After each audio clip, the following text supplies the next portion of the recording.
1,5 millió cukorbeteg van Magyarországon, köztük több ezer gyerek is lehet. A cukorbetegség a gyerekkor leggyakoribb anyagcserebetegsége, a felnőtteknél pedig már szinte népbetegségnek számít.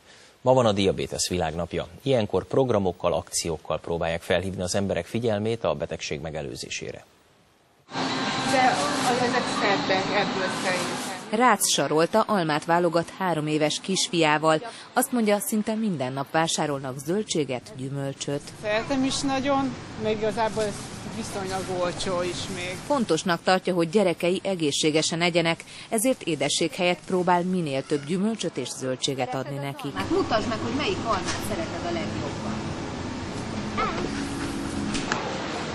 Ez a férfi azt mondja, ők is odafigyelnek, hogy mit esznek. Sok salátát, kevés cukrot, bár azt mondja, szerinte zöldségből még így is keveset esznek. Nem használunk eleget, hát ahhoz naponta kellene bevásárolni, hogy az ember állandóan friss zöldségeket tudjon. Én inkább olyat, amit jobban el lehet készíteni. Azt mondja, a családban van cukorbeteg, jól tudja, hogy mennyire fontos a megelőzés. Mi azt mutatjuk meg, hogy igenis megelőzhető ez a betegség, megfelelő testmozgással, megfelelő életmóddal.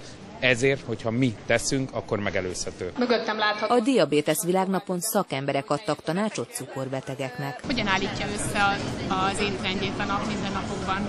Vércukorszint mérési tanácsokat is adtak.